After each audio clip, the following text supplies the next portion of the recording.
শপিংয়ে যাওয়ার জন্য রেডি হচ্ছি। সামনে ঈদ, তাই কিছু কেনাকাটা করতে হবে। এমন সময় আম্মু বলে, আজকে একটু তাড়াতাড়ি আসিস। কেন? তোকে নিয়ে তোর খালার বাসায় যাব। তোমার বোনের বাসায় তুমি যাও, আমি গিয়ে কি করব? বড় খালার বাসায় গেলে আমার বোরিং লাগে, কারণ ওই বাসায় কথা বলার মতো কেউ নাই। আরে যাব তো তোর জন্য, তোকে নিয়ে যাওয়ার জন্য বলেছে। আমার জন্য যাবে মানে? হুম, তোকে দেখে না অনেক দিন। ওকে, যাব। হুম, তাহলে শপিং করে আয় তাড়াতাড়ি। তারপর আমি শপিং করতে চলে আসলাম। আমার জন্য আর আম্মুর জন্য কিছু কেনাকাটা করে আবার বাসায় ফিরলাম। তাড়াতাড়ি ফ্রেশ হয়ে রেডি হো। আমি তাড়াতাড়ি ফ্রেশ হয়ে রেডি হয়ে নিলাম। চল বাবা, এখন রওনা দেওয়া যাক। 1 ঘন্টা পর খালার বাসায় এসে পৌঁছালাম। আরে বাবা মেহেদি, আসলে তাহলে আমাদের বাসায়? কতদিন হলো তোমাকে দেখি না, অনেক শুকিয়ে গেছো। অসুস্থ ছিলাম যে, এর জন্য শুকিয়ে গেছি। মনে মনে বলি, আমি মোটা ছিলাম কবে যে শুকাবো। ভিতরে যেতে বলবা না? বাইরে আর কত দাঁড়িয়ে থাকবো? আসো ভেতরে আসো, বিশ্রাম নাও তোমরা, আমি তোমাদের জন্য নাস্তা নিয়ে আসছি। নাস্তা শেষ করে আমি একটু ঘুরতে বের হলাম। আর খালার বাসার কাছে সুন্দর একটা জাদুঘর আছে, এটা আমার পছন্দের। জাদুঘরের ভিতরে প্রবেশ করার পর আমি পাশের কক্ষে কয়েকজন মেয়ের কণ্ঠ শুনতে পাই। তারপর আড়াল থেকে লুকিয়ে দেখি সুন্দরী একটা মেয়ে হাসতেছে, চুলগুলি বাতাসে উঠতেছে। মেয়েটার ঠোঁটের নিচে একটা তিলও আছে। অপরূপ সুন্দরী মেয়ে, নীল শাড়িতে একদম পরীর মতো লাগতেছে। প্রথম দেখেই পাগল হয়ে গেলাম। ইচ্ছে করছে এখনই গিয়ে বলে দেই আমি তোমাকে ভালোবাসি পড়ি। হঠাৎ করে কে যেন আলিফা বলে ডাক দিল, আর তারপরই মেয়েটা হাওয়া হয়ে গেল। চারিদিকে অনেক খুঁজেও পেলাম না। ধুর, পরিচয়টাও হলো না। মনটা নিমিষেই খারাপ হয়ে গেল। অতপর আমি আবার ফিরে আসলাম খালার বাসায়। কি রে মেহেদি, তুই কোথায় ছিলি? ও, আপনাদের তো আমার পরিচয় দেওয়া হয় নাই। আমার নাম মাসুদুর রহমান মেহেদি। আমি মেরিন ইঞ্জিনিয়ারিংয়ে পড়তেছি, ফাইনাল ইয়ার। জি আম্মু, আমি একটু কাপাসাটিয়া মুক্তি সংগ্রাম জাদুঘরে ঘুরতে গিয়েছিলাম। ভালো করেছো, ঘুরলে তোমার মনটা ভালো থাকবে। আর ওই জাদুঘর অনেক সুন্দর। আমাকে সাথে নিয়ে যেতে পারিস না? আমিও একটু ঘুরে আসতাম। তুমি যে যাবে সেটা তো জানতাম না। মনে মনে ভাবছি তোমাকে নিয়ে গেলে হয়তো পরীর দেখা পেতাম না আমি। আচ্ছা তোমরা ডিনার করবে, আসো। খাওয়া দাওয়া শেষে আমি একটু টিভি দেখে ঘুমাতে গেলাম। আমার ঘুম আসছে না, চোখ বন্ধ করলেই সেই পরীর চেহারা ভেসে ওঠে। আমি যে পরীর প্রেমে পড়ে গেছি। এই মেহেদি, কয়টা বাজে হ্যাঁ? এখনো যে ঘুমাচ্ছিস ষাঁড়ের মতো? তাড়াতাড়ি উঠে ফ্রেশ হয়ে ব্রেকফাস্ট করতে আয়। মনে মনে এই রে পরীকে নিয়ে ভাবতে ভাবতে কখন ঘুমিয়ে গেছি মনেই নাই। আচ্ছা আম্মু তুমি যাও, আমি আসতেছি। তারপর ফ্রেশ হয়ে ব্রেকফাস্ট করতে চলে আসলাম। আম্মু আর খালাকে কি বিষয় নিয়ে যেন গুনগুন করতে দেখলাম। আমাকে দেখেই থেমে গেল। ঘুম হয়েছে রাতে? হ্যাঁ খালা। কথা বলতে বলতেই ব্রেকফাস্ট শেষ। বাবা শোন, আজ তোকে নিয়ে তোর খালার ননদের বাসায় ঘুরতে যাব। রেডি হয়ে নে। কিছু না ভেবেই আমিও সম্মতি দিয়ে দিলাম। কি রে, আর কত সময় লাগবে তোর? এই তো আম্মু, হয়ে গেছে, বের হও এখন। ওকে বাবা, চল। কিছুক্ষণ পর আমরা খালার ননদের বাসায় এসে পৌঁছালাম। খালার ননদকে সালাম দিলাম। আসো বাবা, ভিতরে আসো। সেই কতদিন আগে যে তোমাকে দেখেছিলাম, মাশাল্লাহ, অনেক সুন্দর হয়ে গেছো। লজ্জা পেলাম, কিছু বললাম না। তারপর আম্মু, খালা আর ওই আন্টি একসাথে অন্য রুমে চলে গেল। আমি একা রয়ে গেলাম। কিছুক্ষণ পর আম্মু আসলো। বাবা, তোকে এই বাসায় কেন আনছি জানিস? ঘুরতে নিয়ে আসছো এই তো? না, ঘুরতে নিয়ে আসিনি, তোর জন্য মেয়ে দেখতে আসছি। কি বলতেছো তুমি? পাগল হয়ে গেছো নাকি? আমি এখনো স্টুডেন্ট। আমি কি এখন বিয়ের উপযুক্ত নাকি? হ্যাঁ, আমি কি খাবো বিয়ের পর বউকে? তাছাড়া আমার একজনকে ভালো লাগে, প্রথম দেখাতে প্রেমে পড়ে গেছি। কে সে? চিনিস তাকে? না, চিনি না। জাদুঘরে দেখেছি, এক পলক আর দেখেই প্রেমে পড়ে গেছি। তাহলে ভুলে যা, আর তোর বড় খালার এই ননদের মেয়ের সাথেই বিয়ে দিব। কোনো কথা বলতে পারবি না, বড়দের উপর কোনো কথা নেই। তাহলে আমার পরীর কি হবে?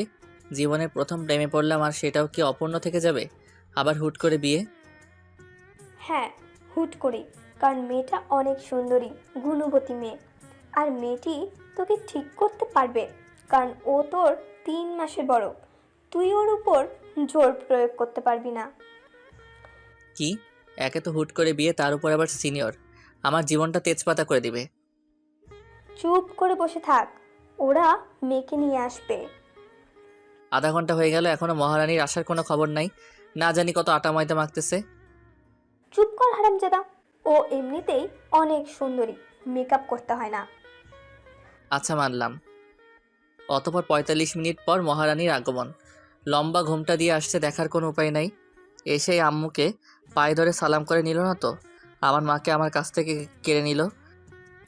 বেঁচে থাকো মা, এখন লম্বা ঘুমটাটা সরাও, আমি আমার ছেলের হবু বউকে দেখি। মেয়েটি ঘোমটা সরিয়ে নিল। এ কি দেখছি? মাথা ঠিক আছে তো? না একটা চিমটি কেটে দেখি এটা বাস্তব না সত্য? উফ, অনেক জোরে চিমটি কেটেছি, ব্যথা পাচ্ছি। তাহলে তো এটি কোনো স্বপ্ন নয় রে বালক মেহেদি, এ তো আমার সেই জাদুঘরের হারিয়ে যাওয়া পরী। আর আম্মু ওর সাথে আমার বিয়ে ঠিক করছে। ব্যাপারটা মেঘনা চাইতে বৃষ্টির মতো। আহ, পরীকে নীল শাড়িতে যা লাগতেছে, পুরাই মাথা নষ্ট আমার। ইচ্ছে করছে বিয়ে করে এখনই পরীকে নিয়ে হানিমুনে চলে যাই। উফ, পিঠে চিমটি কাটে আবার কে? এই হারামজাদা, কি হয়েছে তোর? হা করে তাকিয়ে আছিস? কি হবে? হ্যাঁ, কিছু না তো, আমি ঠিক আছি। ইস, সবাই কি বুঝে ফেললো নাকি যে আমি পরিরূপের মায়ায় ডুবে গেছিলাম? মাশাআল্লাহ, অনেক সুন্দর লাগতেছে আজকে আলিফাকে। সুন্দর তো লাগবেই, খালা বউটা যে আমার, আহা, ভাবতেই কত ভাল লাগে। আচ্ছা মিনারাপা, আপনারা কিছু বলছেন না যে? আমার মেয়েকে কি পছন্দ হয় নাই? এই পরীকে কার না পছন্দ হবে? আর হ্যাঁ, আপনাদের একটা কথা বলি, মিনারা হচ্ছে আমার আম্মুর নাম। ওদিকে আম্মু বলছে পছন্দ হবে না কেন? এরকম রূপবতী মেয়েকে পছন্দ না হওয়ার কোনো কারণই নেই। আম্মু আমাকে উদ্দেশ্য করে বলে, কি রে, তোর পছন্দ হয়েছে? তুমি আমার মা, আর তোমার পছন্দই আমার পছন্দ। একটু ভাব নিয়ে বললাম, কারণ একটা মেয়ে যখন জানতে পারে যে একটা ছেলে তাকে অনেক ভালোবাসে, তার প্রতি দুর্বল, তখন মেয়েটা ছেলেটাকে পাত্তাই দেয় না। আলহামদুলিল্লাহ মিনারাপা, আপনার ছেলে যখন রাজি তখন বিয়ের দিন তারিখটা পাকা করে ফেলা যায়। অবশ্যই, আসছে শুক্রবারেই তাহলে পবিত্র কাজটা করা উচিত, যদি আপনাদের কোনো সমস্যা না থাকে। আরে না আপা, কোনো সমস্যা নাই, তাহলে আসছে শুক্রবারই বিয়ে। আহা, আমার এত ভালো লাগে কেন? আমার ক্রাশ আমার বউ হবে, বাহ, ভাবতেই কেমন যেন লাগে।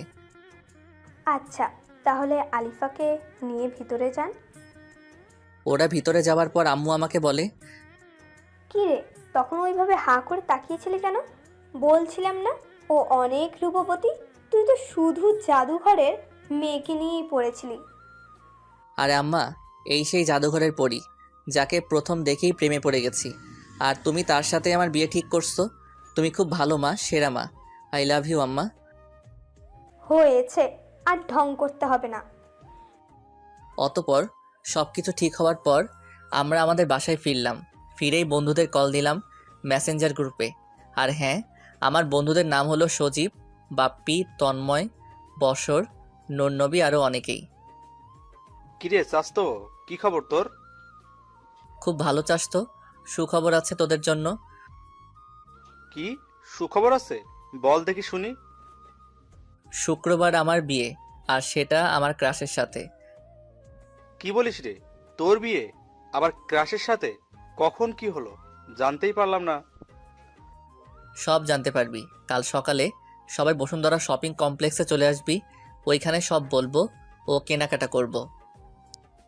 ওকে ঠিক আছে। পরদিন সকালে বসুন্ধরা শপিং কমপ্লেক্সে গিয়ে ওদের সবাইকে নিয়ে কেনাকাটা শেষ করে রেস্টুরেন্টে খেতে বসে পুরো ঘটনাটা বললাম। ওরা শোনার পর, কস কি, এ তো পুরো সিনেমাটিক কাহিনী, রূপকথার গল্পের মতো।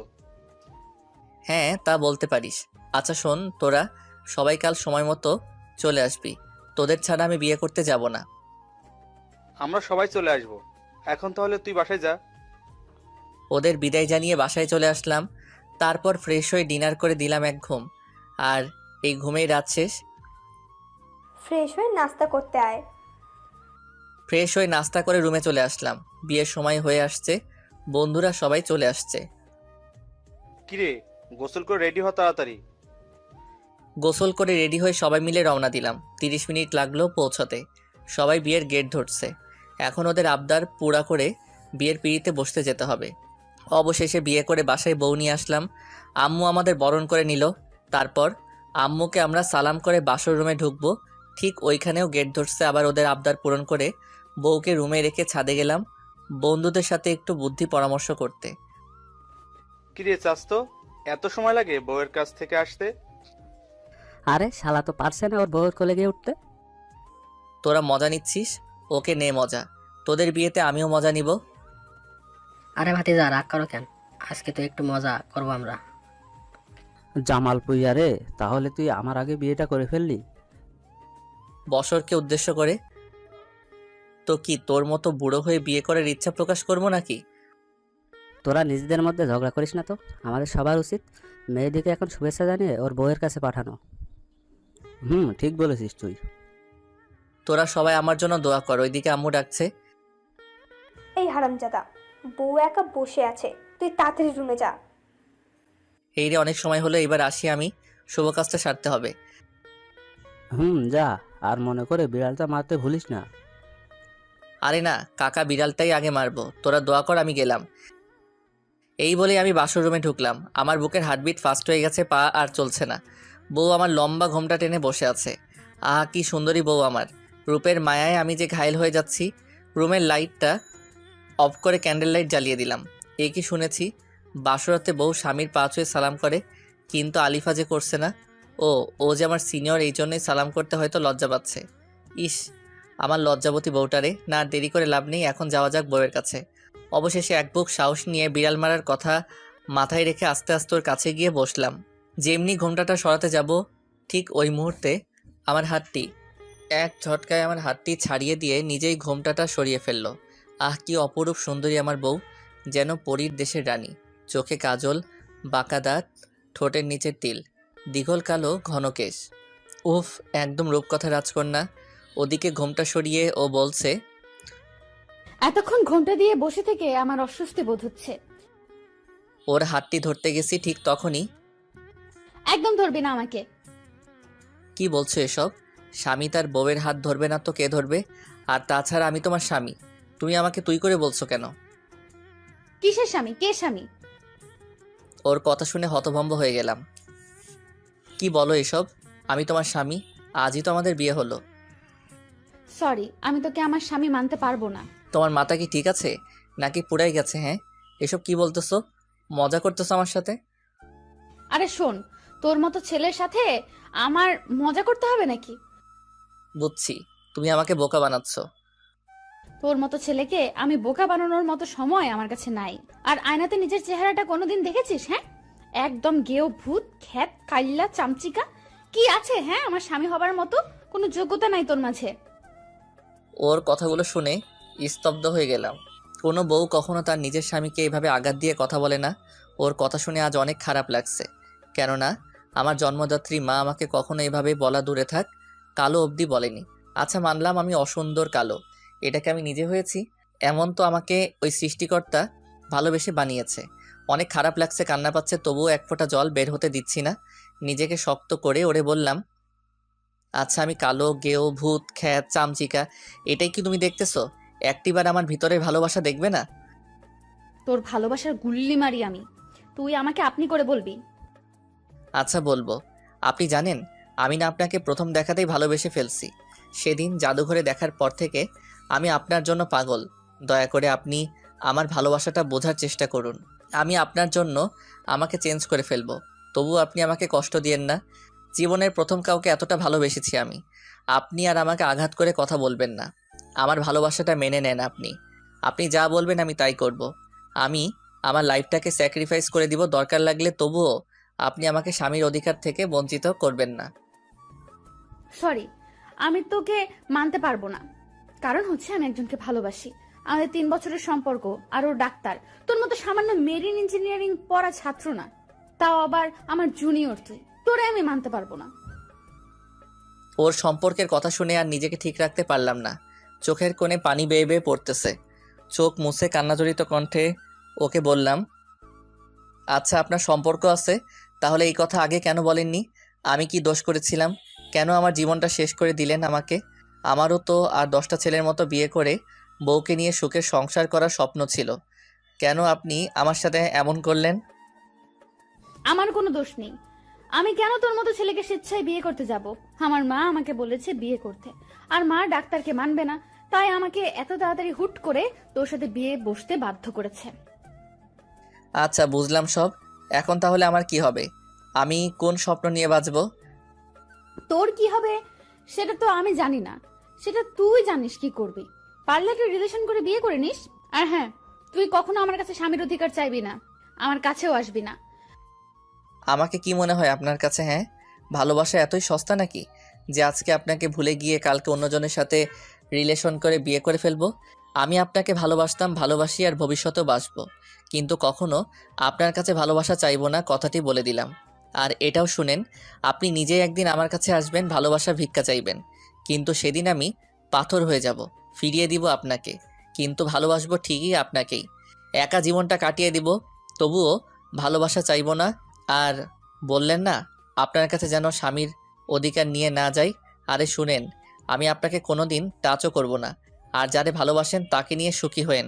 ডিভোর্স দিয়ে দিব আপনাকে, চাইতেও হবে না। ডাক্তারের ভালোবাসা সত্যি হলে আপনি আমার বউ হবার আগেই ডাক্তার আপনাকে বিয়ে করে নিতে পারতো। আপনি একদিন বুঝবেন আর কাঁদবেন, যেমন আজ আমি কাঁদতেছি। আচ্ছা, আর ফালতু বকিস না তো। তুই বসে বসে স্বপ্ন দেখ এই দিনের আশায়, আর ডিভোর্স তুই কি দিতে চাইবি? আমি নিজেই তোকে ডিভোর্সের জন্য বলতাম। তোকে আমার একদমই সহ্য হয় না। এখন ঘুমাবো একটু শান্তিতে। তুই আবার কোনো সুযোগ নিতে আসবি না। আমাকে টাচ করলে তোর আম্মুকে তোর নামে মিথ্যা অপবাদ দিব। ওকে যান, আপনি ঘুমান, আর আপনি নিশ্চিন্তে থাকেন, আপনাকে একটি ফুলের টোকাও দেওয়া হবে না। আমি কিভাবে ঘুমাবো যদি তুই আমার সাথে একই খাটে ঘুমাতে চাস? আপনার সাথে আমি ঘুমাবো, পাগল হইনি আমি, বুঝছেন? আপনি খাটে ঘুমান, আমি সোফায় ঘুমাবো, নিচে ডাইনিং রুমে। না, নিচে ডাইনিং রুমে না, তাহলে সবাই সন্দেহ করতে পারে। আজব, তাহলে আমি কোথায় ঘুমাবো? তুই এই রুমেই বালিশ নিয়ে ফ্লোরে ঘুমাবি। আচ্ছা আপনি ঘুমান নির্ভয়ে। ওকে, তুইও ঘুমা। শুভরাত্রি। শুভরাত্রি বলে উনি ঘুমিয়ে গেল। কচু রাত্রি। আমার সবাই বিয়ের প্রথম রাতে বউয়ের ভালোবাসা উপভোগ করে, আর আমার কিনা ডিভোর্সের কথা শুনতে হয়। কত স্বপ্ন ছিল এই বাসর রাতকে নিয়ে, আর হয়ে গেল কি? এটাই আমার কপাল। এসব ভাবতে ভাবতেই আলিফার ঘুমন্ত মুখখানির দিকে চোখ পড়তেই আমি আবার ক্রাশ খেয়েছি। একটা মেয়ে এত সুন্দরী কিভাবে হয়?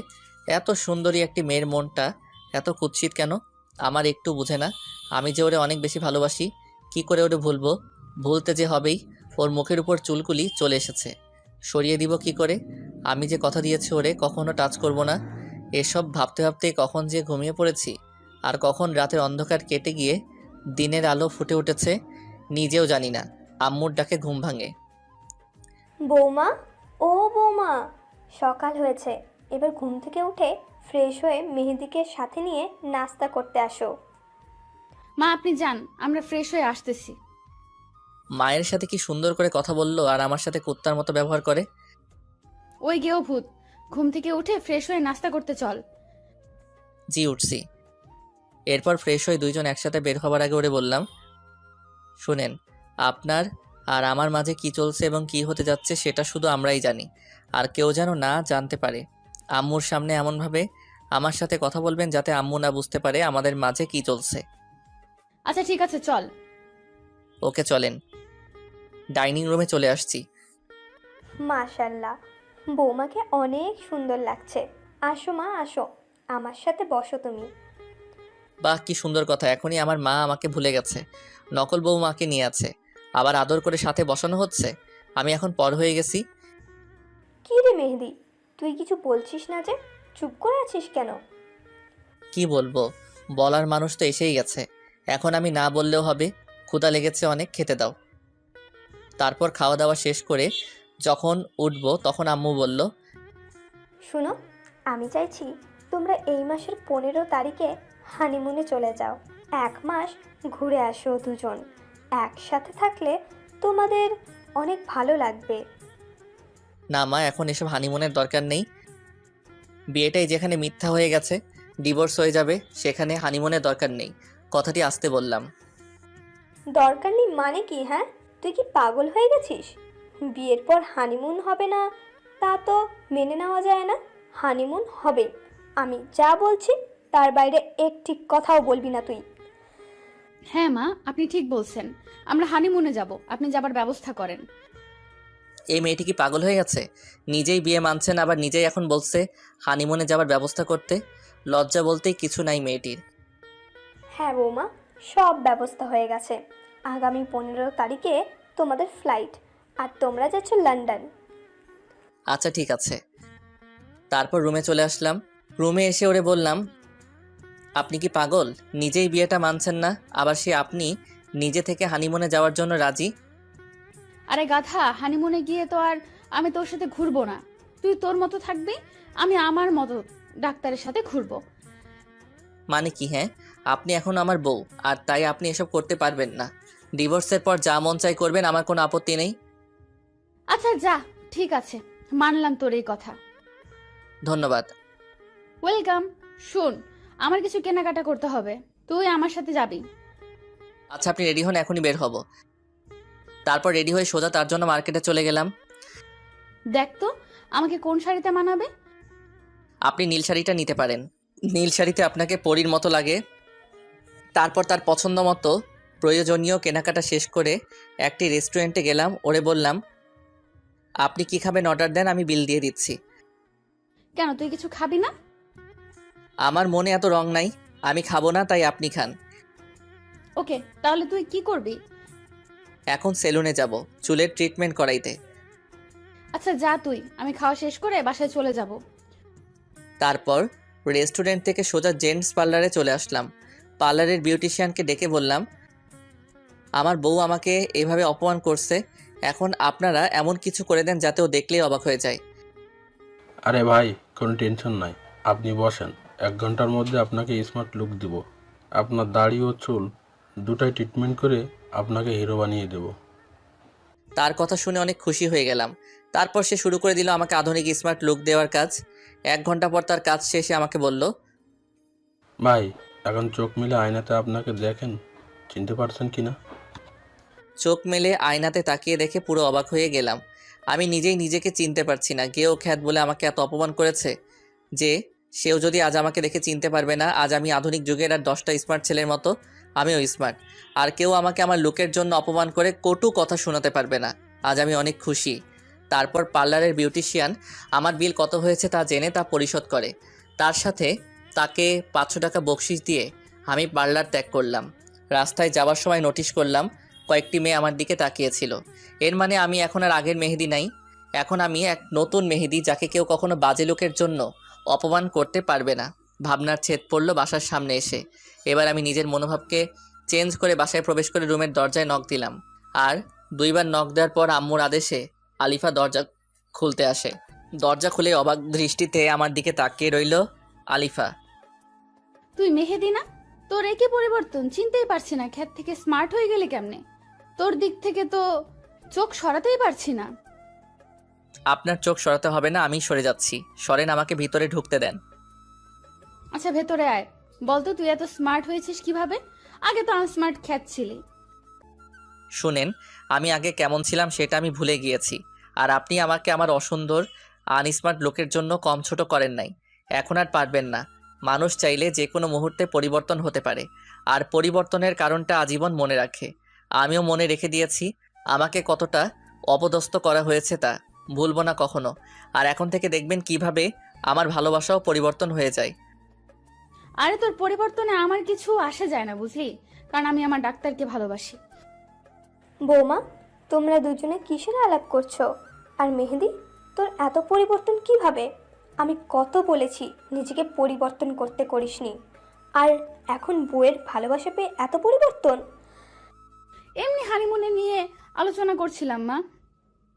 কত বড় মিথ্যা কথাটা বলল ডাইনিটা। আর আমারও যে কথা ভালোবাসা পেয়ে নাকি এমন পরিবর্তন। সত্য কথা যদি জানতো মা, অনেক বেশি কষ্ট পেত। যাই হোক, এবার বাস্তবে ফিরে আসা যাক। মা, বিয়ের পর সবাই পরিবর্তন হয়, তাই আমিও হলাম।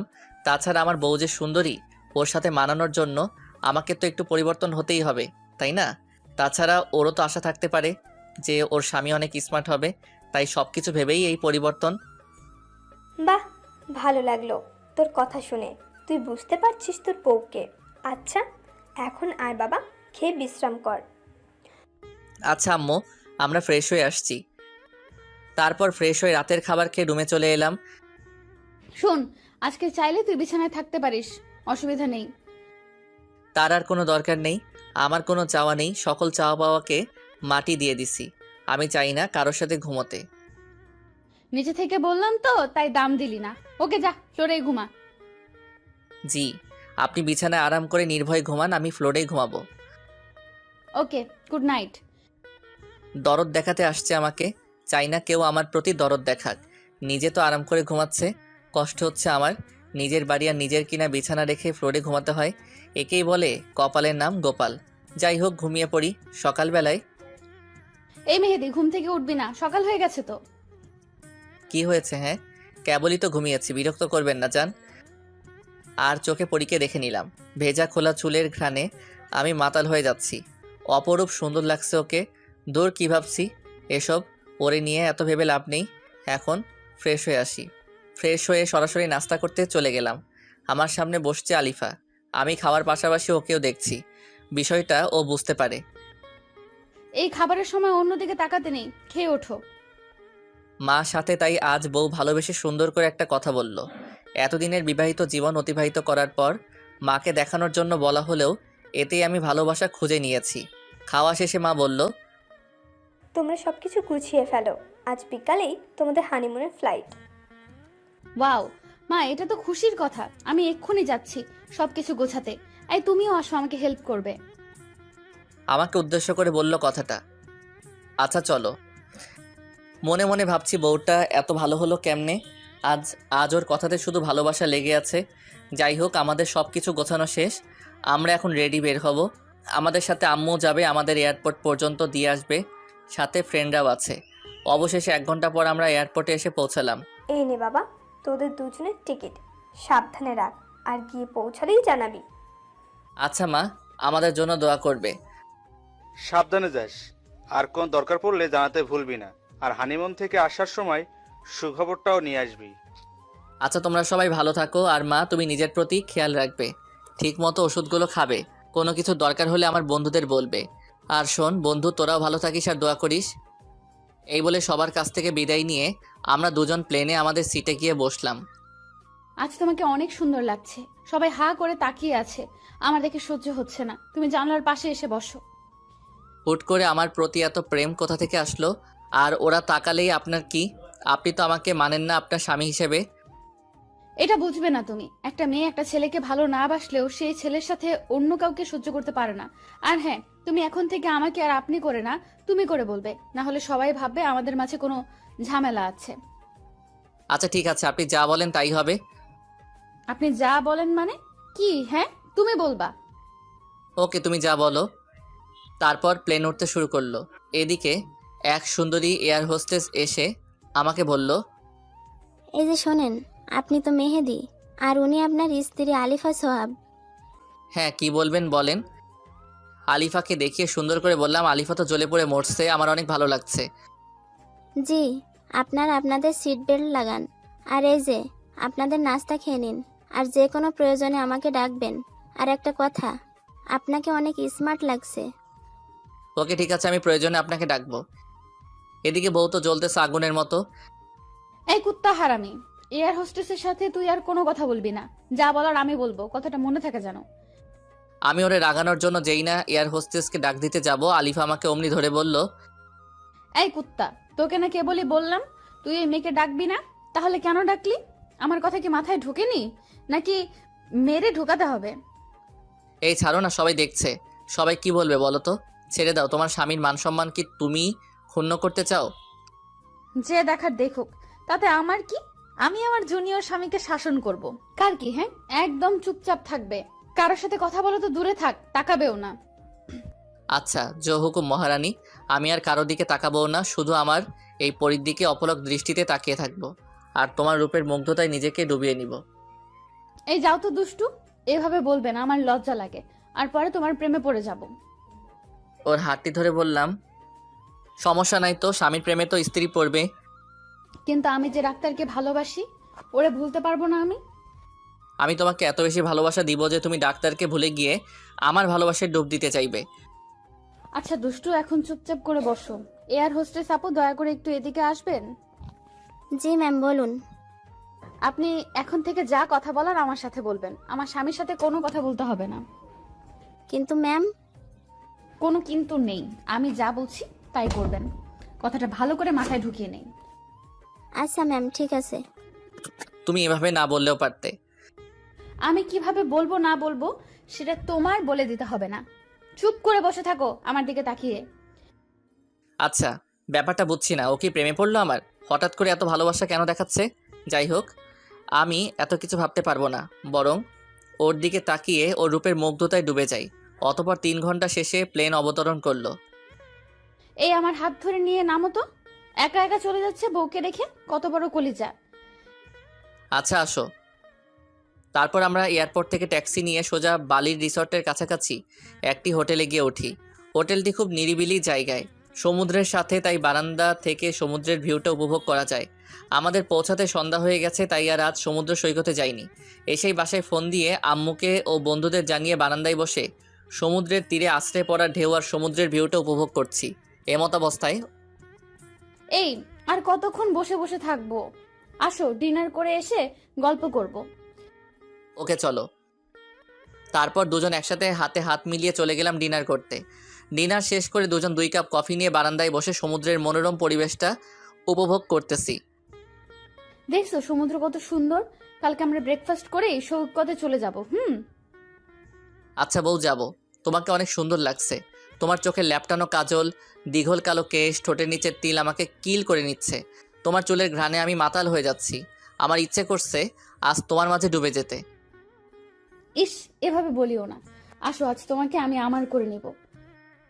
আজ আমার খুব ভালো লাগছে। আজ আমি আমার বউয়ের ভালোবাসা একদম কাছ থেকে উপভোগ করব। তারপর সোজা চলে গেলাম বেডরুমে। আসো, কাছে আসো। মাতাল হয়ে ওর নেশায় ডুবে যাওয়ার জন্য কাছে চলে গেলাম, একদম কাছে। ওর নিঃশ্বাস আমার মুখে আর আমার নিঃশ্বাস ও মুখের উপর পড়ছে। এই সরো, কিচ্ছু হবে না। আমার পাশে চুপ করে ঘুমিয়ে পড়বে, কোনো দুষ্টুমি নয়। দ্যাট ভাল লাগে না। এই সময় কেউ এমন কথা বলে? নিজেই বলল ওর করে নিবে, এখন আবার নিজেই বলে কিনা কিছু হবে না। এটা কেমন ভালোবাসা? ধ্যাত, ভাল লাগে না। ঘুমিয়ে পড়ি, যা হবার কাল হবে। সকালে ওর চিমটি খেয়ে ঘুম শেষ। এই উঠো, ফ্রেশ হয়ে নাস্তা করে বিচে যাব। আচ্ছা আমি আসছি ফ্রেশ হয়ে। আর এত জোরে কেউ চিমটি দেয় নাকি? অনেক লাগছে।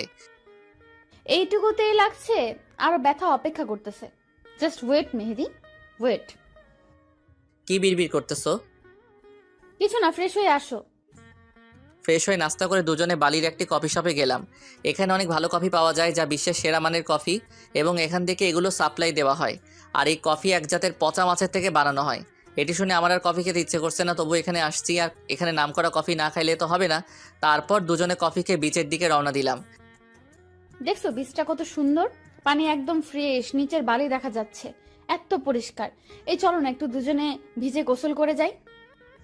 না, এখানে না, এখানে সবচেয়ে আকর্ষণীয় পিঙ্ক বিচে গিয়ে ভিজবো।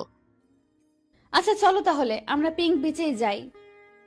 তারপর আমরা একটি স্পিড বোটে করে পিঙ্ক বিচে গেলাম। ওয়াও, জোস, কত সুন্দর বিচ, একদম পিঙ্ক। আর এই জন্য এই বিচের নাম পিঙ্ক বিচ। ওকে চলো, সুইম কস্টিউম পরে আমরা সাঁতার কাটবো। ওকে। তারপর দুজনে সুইম কস্টিউম পরে পানিতে নেমে পড়লাম।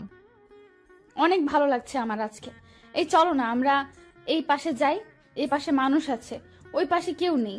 নিশ্চয়ই ওই পাশের পানি আরো বেশি পরিষ্কার। আচ্ছা চলো। আমরাই শুধু, আর কেউ নাই এখানে।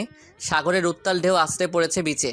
ভিউটা জোস, আর সাথে সুন্দরী বউ, সব মিলিয়ে নিজেকে সিনেমার হিরো মনে হচ্ছে। এই আমি একটু ঝিনুক কুড়াবো, আমার অনেক শখ এটি। আচ্ছা যাও। আমি সাঁতার কাটতে লাগলাম। থাকতে থাকতেই হুট করে একটি বড় ঢেউ এসে আমাকে ভাসিয়ে নিয়ে তীরে ফেললো। তারপর আমি মাথা উঁচু করে দেখি 5জন বখাটে গুন্ডা টাইপের লোক আমার সামনে দাঁড়িয়ে। আমি উঠে যেতে লাগলেই একজন কাঁধে হাত রেখে বলে, কোথায় যাবেন ভাই? আমার বউকে নিয়ে এখন হোটেলে ফিরবো। কেন জানি তাদের আমার সুবিধার মনে হচ্ছে না, তাই চলে যেতে চাইলাম। ভাই আপনি মনে হয় ভুলে গেছেন, এখানে কেউ আসলে আর ফিরে যেতে পারে না। কথাটি শুনেই আমার গা শিউরে ওঠে। চুপসে যাওয়া কণ্ঠে বললাম, কি বলছেন ভাই? যেতে পারবো না? কেন আসছি? যখন তখন যেতেও পারবো। সিগারেটে জোরে টান দিয়ে আমার মুখে ধোয়া ফু দিয়ে বলল, এই বিষ পিঙ্ক বিষ হলেও আজ তোর জন্য এই বিষ ডেড বিষ। বুঝতে আর দেরি হলো না, এরা গুন্ডা আমাকে ফেলে হয়তো আমার বউকে নিয়ে চলে যাবে। আমি এদিক ওদিক তাকিয়ে দেখি আলিফা কোথাও নেই। আমি অনেক ভয় পেয়ে যাই। আমি পালানোর চেষ্টা করার আগেই হায়নার দল আমার উপরে ঝাঁপিয়ে পড়ল। প্রাণপণে চেষ্টা করলাম নিজেকে বাঁচানোর জন্য, কিন্তু পেরে উঠলাম না 5 জনের সাথে। অনেকক্ষণ মারার পর তারা ভাবছে আমি মারা গিয়েছি, তাই বখাটে গুন্ডাদের লিডার করে যেন ফোন দিয়ে আসতে বলল। কিছুক্ষণ পর আমি যা দেখলাম তা দেখার জন্য আমি মোটেও প্রস্তুত ছিলাম না। দেখলাম আলিফা একটি লোকের সাথে হাসতে হাসতে এই গুন্ডাদের কাছে আসলো। লোকটি আর কেউ না, আলিফার প্রেমিক ডাক্তার নিলয়। কাজ খতম হয়েছে? হ্যাঁ বস, আপনি যেভাবে বলেছেন সেভাবেই করেছি। আহারে বেচারা, কি ভয়ঙ্কর মৃত্যুটাই না দেখতে হলো। 2 দিনের দেখানো মিথ্যা ভালোবাসায় সব ভুলে গেছিল। লাশটাকে এই সমুদ্রে ভাসিয়ে দে, আর নে তোদের পারিশ্রমিক। এসব কি দেখছি, কি শুনলাম আমি? আমার ভালোবাসায় আমার মৃত্যুর কারণ? আমি কি দোষ করেছিলাম? শুধু ভালোবেসেছিলাম। আমি তো নিজেই ওর লাইফ থেকে সরে যেতে চেয়েছি, আর ও কিনা আমাকে এভাবে মিথ্যা ভালোবাসার লোভ দেখিয়ে এভাবে পৃথিবী থেকে সরিয়ে দিচ্ছে। এত নিষ্ঠুর হয় কিভাবে একটা মানুষ? চলে গেল ওরা 2 জন, আর বকাটেরা আমাকে জোরে জোরে লাঠি দিয়ে আঘাত করে আমাকে ভাসিয়ে দিল। তারপর আমার আর কিছু মনে নাই। তারপর হঠাৎ একদিন আমার জ্ঞান ফিরে আসে, আর নিজেকে একটা চারকোনা দেয়ালের মাঝে আবিষ্কার করি। কিন্তু আমি এখানে কি করে আসলাম? কে আমাকে নিয়ে আসলো এখানে? আর আমার তো বাঁচার কথা ছিল না, তাহলে আমি কিভাবে বেঁচে আছি? হয়তো কেউ আমাকে উদ্ধার করে সেবা দিয়ে বাঁচিয়েছে। আল্লাহ চাইনি আমার মৃত্যু। আমার যে ফিরতে হবে, প্রতিশোধ নিতে হবে। কিন্তু আমি তো উঠতে পারছি না, তার মানে কি আমি আর হাঁটতে পারবো না? ভাবতেই 2 চোখ বেয়ে জল গড়িয়ে পড়ছে। হঠাৎ করে একজন লোকের আগমন। মাঝবয়সী, মাঝারি উচ্চতার, দেখে মনে হচ্ছে ডাক্তার হবে। তার মানে এই ডাক্তার আমার চিকিৎসা করছে। কিছুক্ষণ পর একজন বৃদ্ধ আসলো, আর ডাক্তারকে কি যেন বলল আমি বুঝতে পারলাম না, কারণ আমি বাঙালি আর এরা তো ইন্দোনেশিয়ান, তাই তাদের কথা আমার বোধগম্য নয়। তারপর ডাক্তার কাছে এসে আমাকে ইশারা করলো উঠে বসতে, কিন্তু আমি যে উঠতে পারছি না। এত বাজেভাবে আমাকে মেরেছে ওই হায়নার দল যে আমি উঠতে পারছি না। আমার কোনো হাত পা নাড়াতে পারছি না। আমি কি কখনো সুস্থ হব না তাহলে? আর আমি কবে আমার মায়ের কাছে যাব? হয়তোবা ওই কালনাগিনী গিয়ে বলেছে আমি আর বেঁচে নেই। আমার মা কেমন আছে, কি করছে, কিছু জানার উপায় নেই। আর ওদিকে কালনাগিনী সম্ভবত ডাক্তারকে বিয়ে করে সুখের সংসার করছে। সুখ সবার কপালে থাকে না। আজ আমি বেঁচে থাকার পরও মৃত। আমার কোনো ক্ষমতা নেই হাতে। আজ আমি অসহায়। আমার ফোন, টাকা পয়সা যা ছিল সব নিয়ে নিছে। আমি কবে সুস্থ হব, আর কবেই বা মায়ের কাছে ফিরে যাব? হয়তো মা এতদিনে ছেলের মিথ্যা মৃত্যুর খবর পেয়ে ভেঙে পড়েছে, আর হয়তো মনেও নেই আমাকে। ডাক্তার তার ব্যাগ থেকে ওষুধ বের করে খাইয়ে দিয়ে বৃদ্ধ লোকটাকে কি যেন বলে চলে গেলেন। অনেক ক্ষুধা লেগেছে, কিন্তু খাবো কি করে? ইশারা দিলাম বৃদ্ধকে, বৃদ্ধ সাড়া দিল। তাকে হাত মুখের দিকে দিয়ে বোঝালাম আমার খিদে পেয়েছে। তারপর বৃদ্ধ গেলেন আর আমার জন্য খাবার নিয়ে এলেন। এগুলো কি সামুদ্রিক জলচোদ্ভিদ প্রাণী? মনে হচ্ছে কোনো রকম সিদ্ধ করা। হয়তো আমি এতদিন যাবৎ এসবই খেয়ে আসছি। তারপর বৃদ্ধ তাদের নিজস্ব ভাষায় কাউকে ডাকলেন। কিছুক্ষণ পর একটি তরুণী দেখতে সাদা বর্ণের খাটো করে এগিয়ে আসলো। বৃদ্ধের কাছ থেকে খাবারগুলি নিয়ে আমাকে খাইয়ে দিতে লাগলো। বিদঘুটে স্বাদ, বমি চলে আসার উপক্রম, তবুও আমি খেয়ে যাচ্ছি, কারণ আমাকে বাঁচতে হবে। আর বেঁচে থাকার জন্য যে খাবার আনুক আমি তাই খেয়ে নিব। পেট ভরে খেয়ে নিলাম। তারপর মেয়েটি আবার চলে গেল। এভাবে রোজ আমাকে মেয়েটি খাওয়ানোর পর চলে যায়। এর মধ্যে অনেক দিন কেটে গেল। আমি এখন দাঁড়াতে পারি, হাঁটতেও পারি। মেয়েটি আমাকে ধরে ধরে হাঁটায়। আর ইতিমধ্যে মেয়েটির নামও জানা হয়ে গেছে। মেয়েটির নাম নীরা, মুসলিম সম্প্রদায়ের মেয়ে। ইন্দোনেশিয়ার সংখ্যাগরিষ্ঠ মানুষ মুসলিম। আর বৃদ্ধ হলো এই মেয়েটির দাদা। থাকতে থাকতে এই পরিবেশের সাথে অনেকটাই মানিয়ে নিয়েছি, এখানকার ভাষাও রপ্ত করে নিয়েছি। এখন তাদের সাথে আমার ভাবের আদান প্রদান করতে কোনো সমস্যা হয় না। সন্ধ্যা গড়িয়ে রাত হলো। এখন মীরা আসবে আমাকে খাওয়াতে। আসবো ভেতরে? স্থানীয় ভাষাকে বাংলায় অনুবাদ করা হলো এখন থেকে। হ্যাঁ আসো, অনেক ক্ষুধা লাগছে, আজ পেট ভরে খাবো। আর তুমিও আমার সাথে খাবে। আচ্ছা ঠিক আছে, আপনার সাথে আজ আমিও না হয় খাবো। মেয়েটি খুবই ভদ্র, সহজ সরল মিষ্টি ব্যবহার। এরকম মেয়ে জীবনসঙ্গী হবে সে খুবই ভাগ্যবান। আমি মেয়েটিকে আমার বোনের মতোই দেখি আর মেয়েটিও আমাকে ভাইয়ের দৃষ্টিতে দেখে। তারপর দুজন খাওয়া দাওয়া শেষ করলাম।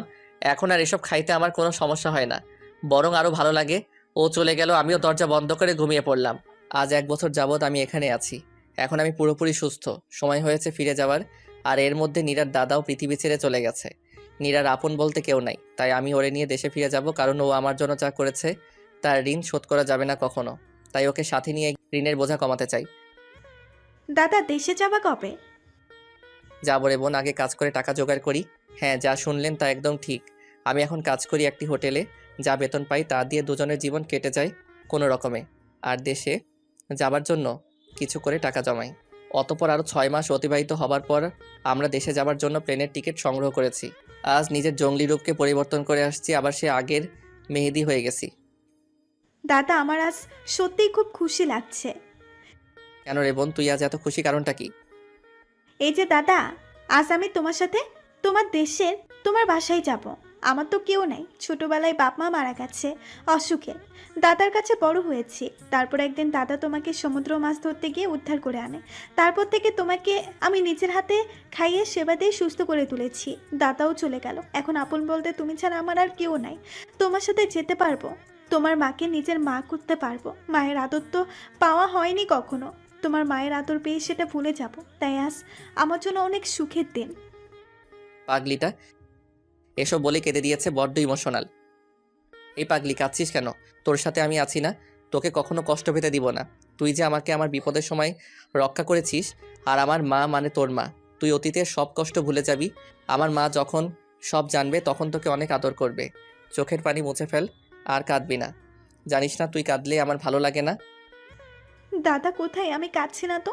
দেখো এই যে আমি আজ কত খুশি। এটা তো সুখের কান্না ছিল দাদা, আমি আর কাঁদবো না।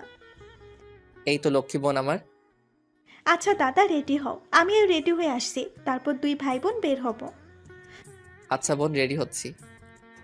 কিছু সময় পর দাদা বের হও, দেখো তোমার বোনকে কেমন লাগছে। তোমার কিনে দেওয়া বাঙালি কাপড় পরেছি আজ। বাহ, তোকে তো আজ অনেক সুন্দর লাগছে, একদম বাঙালি। সুন্দর তো লাগবেই, বোনটা যে হিরো ভাইয়ের। দাদা তোমাকে আজ নায়কের মতো লাগছে। তাই নাকি? নায়িকা কি পাবো তাহলে? পাবে না মানে? সিরিয়াল লেগে যাবে। যে মেয়ে আমার ভাইকে পছন্দ না করবে তার চোখ নষ্ট। পছন্দ যদি করতো বোন, তাহলে কি আমার সাথে এমন দুর্ঘটনা ঘটতো?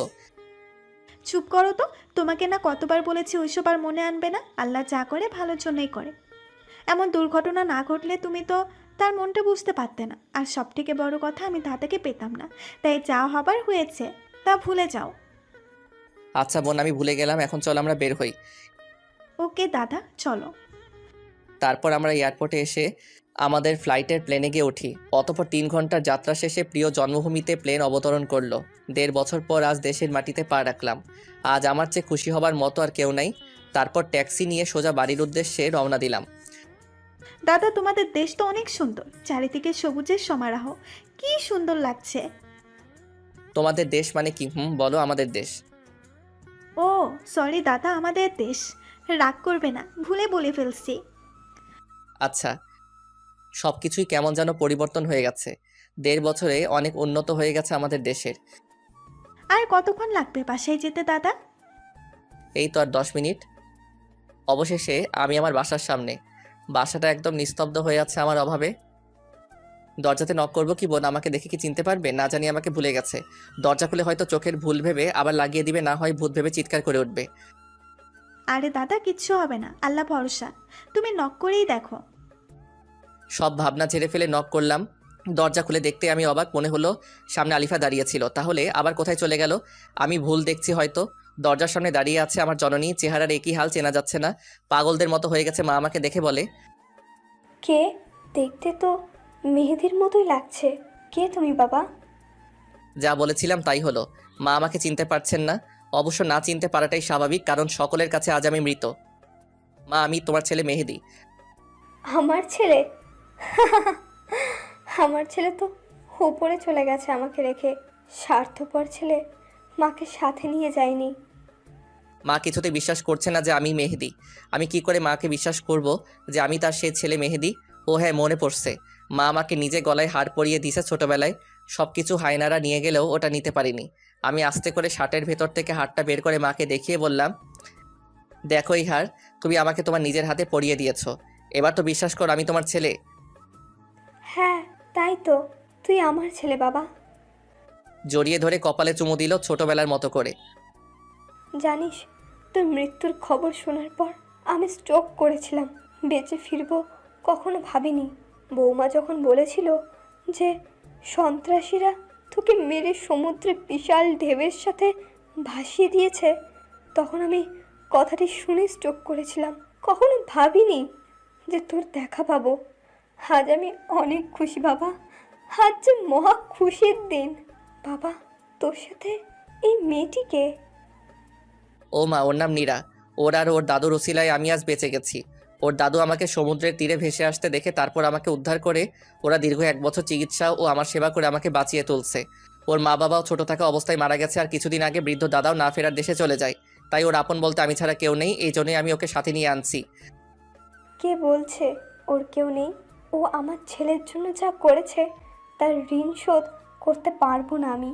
কিন্তু ওরে আমি আজ থেকে আমার নিজের মেয়ে মনে করব। এছাড়া আমার তো কোনো মেয়েই নেই। ভালোই হলো, একটা মেয়ে পেলাম। আমিও ওকে এই কথা বলেছি। কিন্তু ও যে কোনো কথা বলছে না। ও যে ইন্দোনেশিয়ান, তাই বাংলা বুঝতে পারছে না। আমি ওকে তোমার বাংলা ভাষার কথাগুলো ওর ভাষায় বুঝাবো। আচ্ছা, তাহলে তুই ফ্রেশ হয়ে আয়, আর আমিও ওকে আমার সাথে নিয়ে যাই। আচ্ছা মা, ঠিক আছে। তারপর ফ্রেশ হয়ে খেয়ে নিলাম। আমি ঘুমাতে চলে গেলাম, আর আম্মুও নীরাকে নিয়ে ঘুমাতে চলে গেল। দীর্ঘ 1.5 বছর পর নিজের বাসায় ঘুমাবো, কিন্তু কেন জানি বারবার মনে হচ্ছে আমার কাছাকাছি কেউ আছে যে আমাকে প্রতি মুহূর্তে ফলো করছে। দূর এসব মনের ভুল। দিলাম এক লম্বা ঘুম। এক ঘুমে রাত গড়িয়ে দিন হয়ে গেছে। নীরার ডাকে ঘুম ভেঙে যায়। দাদা ওঠো, ফ্রেশ হয়ে নাস্তা করতে আসবে। আচ্ছা যাবো না, আমি আসছি। আচ্ছা আমি গেলাম, তুমি তাড়াতাড়ি আসো। ফ্রেশ হয়ে নাস্তা করে নিলাম। তারপর মাকে বললাম, মা সবাইকে আজ ডিনারে ইনভাইট করো, যেন আমাকে দেখে চমকে যায়। আচ্ছা ঠিক আছে, আজ তোর বন্ধুদের, আত্মীয় স্বজনদের ইনভাইট করব। ওকে। তারপর আমি আমার রুমে গেলাম। ভাবলাম এখন বাইরে যাব না, রাতে সবাইকে চমকে দিব। কাল থেকে বের হব, এখন বরং ছাদে যাই, রুমে আর ভালো লাগছে না। তারপর সোজা ছাদে চলে গেলাম। ছাদের যে পাশে কাঠগোলাপের গাছ, ওই পাশে গিয়ে অতীতের সব কথা ভাবতে থাকলাম। আলিফার কথা অনেক বেশি মনে পড়ছে। না জানি কেমন আছে, ভালোই আছে হয়তো ডাক্তারের সাথে, কিন্তু কেন মনে হচ্ছে আমার সাথে কেউ আছে যে আমাকে ফলো করছে। মনে হচ্ছে আমার পেছনে কেউ দাঁড়িয়ে আছে। পেছন ফিরে তাকাতে কিছুই তো নেই, তাহলে এসব আমার মনের ভুল। কিন্তু চিলেকোঠার রুমের কর্নারে কিসের যেন শব্দ হচ্ছে। যা আছে কপালে, ওইখানে কি আছে আমাকে দেখতেই হবে। এগিয়ে গিয়ে দেখে আমি ভয় পেয়ে গেলাম। একটি সাদা ছেঁড়া শাড়ি পরে একটি মহিলা দাঁড়িয়ে আছে। উস্কো খুস্কো চুলগুলি উঠছে, জীর্ণ শীর্ণ দেহ, কি যেন বিড়বিড় করে বলতেছে। আমি কিছু না ভেবে মাকে ডাকলাম, মা ও মা ছাদে আসো তো। মা হাজির হয়ে বলল, কি হয়েছে? এই অসময়ের ছাদে কি করিস? আর আমাকে ডাকলি কেন? ছাদে ওই অচেনা পাগলির মতো দেখতে কে ওইখানে দাঁড়িয়ে আছে দেখো তো। আচ্ছা সরে দাঁড়া, আমাকে দেখতে দে। ও, ওকে চিনিস নাই? আমি তো তাকে দেখিই নাই, চিনবো কেমনে? মনে হচ্ছে পাগলি। তাহলে দেখ। দেখি অবাক, ও আর কেউ না, আমার পরি, যাকে আমি অনেক ভালোবাসতাম। আর আমার ভালোবাসার দুর্বলতাকে পুঁজি করে আমাকে পৃথিবী থেকে বিদায় করে দিতে চেয়েছিল। কিন্তু মা, ওর এই অবস্থা হলো কি করে? তুই কিছুই জানিস না। কি জানি না, আমি খোলাসা করে বলো শুনি। শুন তাহলে, তোর উপর সন্ত্রাসী হামলায় ওর কোনো হাত নেই। যা করার ওই ডাক্তার করেছে। কি বলতেছো? আমি নিজ কানে শুনেছি। ওকে দিয়ে ডাক্তার এসব বলতে বাধ্য করেছে। আর তোকে মারার কোনো ইচ্ছেই ছিল না ওর। তাহলে আমার সাথে এসব ঘটলো কি করে? ও যখন তোর সাথে হানিমুনে যায়, তখন ও আস্তে আস্তে তোর প্রতি দুর্বল হতে থাকে। আর ওই ছেলের সাথে ঠিকমতো কথাও বলে না, ওই ছেলেকে ইগনোর করতে থাকে। আর ছেলেটি এসব মেনে নিতে পারেনি, তাই ওই ছেলেও ইন্দোনেশিয়া চলে যায় আর সন্ত্রাসীদের টাকা দিয়ে কবজা করে, তোর উপর আক্রমণ চালায়। এটা যখন আলিফা জানতে পারে, তখন তোকে বাঁচাতে চায়, কিন্তু ছেলেটা আলিফাকে ব্ল্যাকমেল করে, আলিফাকে বাধ্য করে ওসব বলতে। তারপর তারপর আলিফাকে দেশে এনে মারাত্মকভাবে শারীরিক নির্যাতন করে। আলিফা কিছু বলেনি? আলিফা অনেক বলছে, ভিক্ষে চেয়েছে, ছেলেটার ভালোবাসা, কিন্তু ছেলেটা বলে ও নাকি আলিফাকে ভালোই বাসেনি, শুধুমাত্র ব্যবহার করার জন্য এসব করেছে। আলিফা এসব শুনে অনেক কান্নায় করে আর তোর জন্য আফসোস করে। ও তখন বুঝতে পারে ছেলেটি ওর জন্য ভুল ছিল। ছেলেটা অনেক নির্যাতন করে আমাদের বাসার সামনে এনে ফেলে দিয়ে চলে যায়। তারপর আমি বাইরে বের হলে ওকে উদ্ধার করি আর ওর মুখে সব ঘটনা শুনি। ও তোর সাথে খারাপ ব্যবহার করার জন্য নিজেকে দোষী ভাবতে শুরু করে আর পাগলামি শুরু করে দেয়। সুইসাইডও করতে গিয়েছিল, আমি বাধা দিয়েছি। এরপর তোর শোকেই মেয়েটি আস্তে আস্তে পাগল হয়ে যায়। ঠিকমতো খায় না, ঘুমায় না, শুধু তোর কথা বিড়বিড় করে বলে একা একা। নিজের অজান্তেই আমার চোখের পানি বের হয়ে আসলো। আমি যখন চেয়েছি বুঝেনি, আর এখন আমাকে এত ভালোবাসে। একদম চিনার উপায় নেই কি হয়েছে শরীরের অবস্থা, কত সুন্দরী ছিল আর কি হয়ে গেল। মা, ওরে চিকিৎসা করাওনি সুস্থ করে তোলার জন্য? অনেক চিৎকার করেছি, কোনো লাভ হয়নি। ডাক্তার বলেছে ও কোনো দিন সুস্থ হতে পারবে না। তবে কি মা, কোনো সুযোগ আছে নিশ্চয়ই? আমি ওকে সুস্থ করে তুলবই। ওকে সুস্থ করার উপায়টি হলো ভালোবাসা। মানে? হ্যাঁ, একমাত্র ভালোবাসার দ্বারা ওকে সুস্থ করা সম্ভব। ভালোবাসা পারে না এমন কিছুই নেই। ভালোবাসা পেলে বনের হিংস্র পশুও পোষ মানে। তাই একমাত্র ভালোবাসা দিয়েই ওকে আবার আগের অবস্থায় ফিরিয়ে আনা সম্ভব। সত্যি? তাহলে তো আমিই পারবো ওরে সুস্থ করে তুলতে, কারণ আমি ওরে অনেক বেশি ভালোবাসি। আমার প্রতিটি হৃদস্পন্দনের সাথে ও মিশে গেছে। হ্যাঁ, আমারও বিশ্বাস তুই পারবি। দোয়া করো মা, আমি যেন আমার ভালোবাসা দিয়ে ওরে আবার আগের স্বাভাবিক জীবনে ফিরিয়ে আনতে পারি। দোয়া করি বাবা, তুই সফল হো। কিন্তু আরেকটি কাজ যে আমাকে করতেই হবে মা। কি কাজ সেটা? আমার ভালোবাসার এই অবস্থার জন্য যে দায়ী, তাকে তো আমি ছেড়ে দিব না মা। হ্যাঁ বাবা, ওই জঘন্য মানুষটিকে বোঝাতে হবে যে কারো ভালোবাসাকে পুঁজি করে জীবন ধ্বংস করে দেওয়ার কষ্ট কতটা যন্ত্রণাদায়ক হয়। মা, তুমি শুধু দোয়া করো, আমি ওর প্রতিশোধ নিবই। এখন ওরে নিয়ে চলো রুমে। আচ্ছা, আমি আর নীরা নিয়ে আসছি। তারপর রুমে আসি, মা আর নীরা ওরে নিয়ে আসে। ওর কি অবস্থা! ওকে গোসল করিয়ে পরিপাটি করে রাখতে হবে। এতদিন একা ছিলাম তাই পারতাম না, এখন তোরা আসছিস, এখন পারবো। না মা, কাজটা আমি একা নিজে করতে চাই। আমার ভালোবাসা দিয়ে ওরে সুস্থ করতে হবে, তাই আজ থেকে ওর যাবতীয় কেয়ার আমি করব। তাহলে তো আরও ভালো, কিন্তু তুই কি পারবি একটা মেয়ের যাবতীয় কেয়ার করতে? ভালোবাসার জোর থাকলে সব পারা যায়। আমি ওরে ভালোবাসি, ওর স্বামী আমি, তাই আমাকে যে পারতেই হবে। আচ্ছা বাবা, যা তুই ওকে নিয়ে। ওরে সাথে নিয়ে আসলাম রুমে, আমার সামনে বসিয়ে রেখে দৃষ্টি না ফেলে ওরে দেখেই গেলাম। ভালোবাসার মানুষকে কাছ থেকে দেখাটা অনেক বেশি আনন্দের। পাগলিটার কিছু মনে পড়ছে না, শুধু খিলখিল করে হাসছে, ড্যাব ড্যাব করে তাকিয়ে আছে। ওর চোখে মুখে অনেক আকুতি জমে আছে, অনেক কিছু বলতে চাইছে হয়তো, কিন্তু মানসিক ভারসাম্য না থাকায় পারছে না। ওরে বললাম, এই পরি চলো তোমাকে গোসল করিয়ে আনি। আমি গোসল করব না, আমি তো পড়ি তাই গোসল করব না। তুই কর গোসল আর যা সর, আমার কাছে আসবি না, আমাকে ধরবি না। ওরা না আমাকে অনেক অত্যাচার করেছে, অনেক ব্যথা। আমি গোসল করব না, তুই গোসল কর, তুই পাগল। ওর কথা শুনে নিজের অজান্তেই দু চোখের কোণ বেয়ে অঝরে জল ঝরতে থাকে। এত সুন্দরী পরিষ্কার পরিপাটি থাকা আমার পরীর আজ এই নির্মম অবস্থার জন্য দায়ী ওই ডাক্তার। আমি ছাড়বো, খোদার কসম। আমি ওকে বুঝিয়ে দিব মানুষের জীবন নিয়ে খেলা করা কতটা ভয়ঙ্কর হতে পারে। এই তুই কি জানোস, আমার না জুনিয়র পিচ্চি স্বামী ছিল, ওরা আমি শেষ হতে দেখেছি। তোর স্বামী তোরই সামনে বসে আর তুই আজ চিনছিস না? যাই হোক, ওরে জোর করে গোসল করাতে নিয়ে গেলাম, যদিও ও যেতে চায়নি। সুন্দর কেশগুলিও কেমন মৃতপ্রায় হয়ে গেছে যত্নের অভাবে। তারপর নিজ হাতে ওর ওই চুলে শ্যাম্পু করে দিলাম, চুলগুলো যেন আবার আগের হারানো সতেজতা ফিরে পেল। ভালো করে ওরে গোসল করিয়ে দিয়ে নিজ হাতে সেই প্রথম যেদিন নীল শাড়িতে দেখেছিলাম আর প্রেমে ডুবে গেছিলাম সেই শাড়িটাই পরিয়ে দিলাম। পাগলিটা একদম স্থির হয়ে দাঁড়িয়েছিল, ওর চোখের ভাষা বলছিল আমাকে আমি যেন নিজ হাতে ওকে শাড়ি পরিয়ে দেই। ভালোবাসার মানুষের কেয়ার করা ও যে অনেক বড় পাওয়া। আমার খুব ইচ্ছে ছিল ওর চুলে আমি শ্যাম্পু করে দিব, ওরে শাড়ি পরিয়ে দিব, কপালে টিপ পরিয়ে দিব। প্রতিটি ইচ্ছে এখন পূর্ণতা লাভ করেছে, কিন্তু এই পূর্ণতা ও উপভোগ করতে পারছে না। হাত ভরে মেহেদি এঁকে দিলাম। আজ আমি আমার ভালোবাসাতে ওকে রাঙিয়ে নিলাম। অপূর্ব অপরূপ সুন্দর লাগছে ওরে। ওর চুলের ঘ্রাণে আমি আজ মাতাল হয়ে যাচ্ছি। তারপর ওকে বিছানায় বসিয়ে দিয়ে আমি নিজেও ফ্রেশ হয়ে ওর শাড়ির সাথে ম্যাচিং করে নীল পাঞ্জাবি পরে আমার রুমে নিয়ে যাই। মাশাল্লাহ, বৌমাকে আজ সে প্রথম দিনের মতো লাগছে। কতদিন পর এইভাবে দেখছি। তুই পারবি বাবা, তোর ভালোবাসা দিয়েই সব কিছু জয় করতে পারবি। চল এখন লাঞ্চ করবি। নিজ হাতে তুলে ওরে খাইয়ে দিলাম। ও কেন যেন কোনো রকম বাধা দিচ্ছে না। ও হয়তো এই ভালোবাসা পেতে চেয়েছে। ওরে খাইয়ে আমিও খেয়ে আবার দুজন রুমে চলে আসি। এই, তুই কি আমাকে বিয়ে করবি? তোরে আমার পছন্দ হয়েছে, তুই খুব ভালো।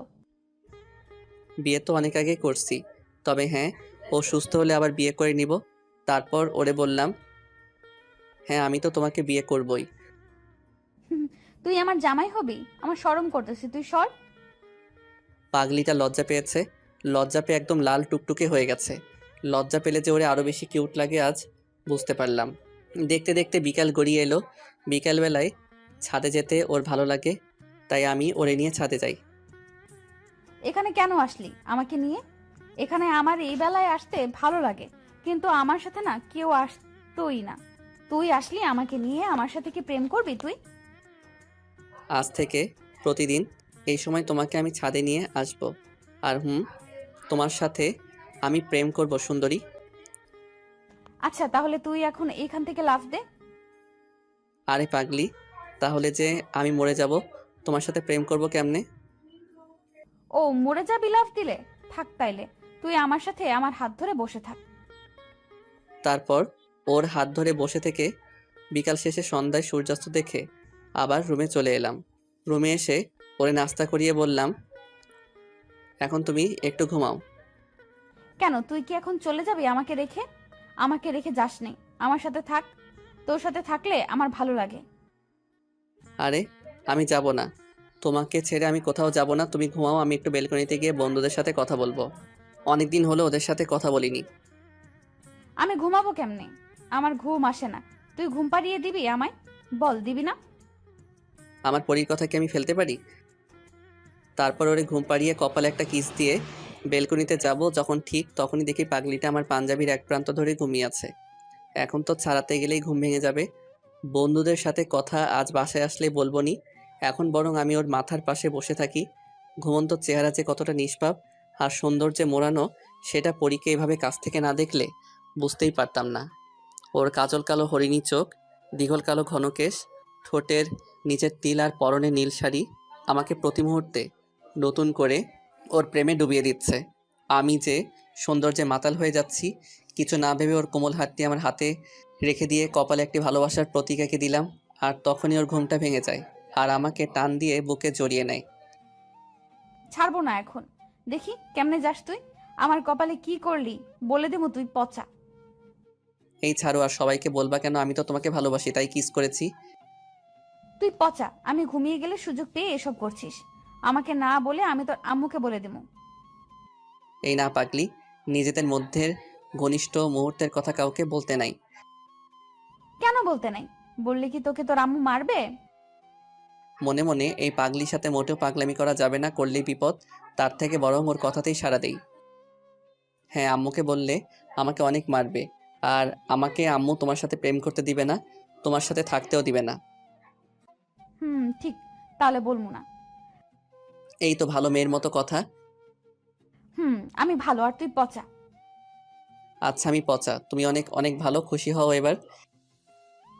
আমি অনেক বেশি খুশি। তুই আমাকে একটা জিনিস দিবি? হ্যাঁ অবশ্যই দিব, বলো কি চাও। আমার একটা পুতুল কিনে দিবি? ওই পুতুল দিয়ে আমি খেলবো।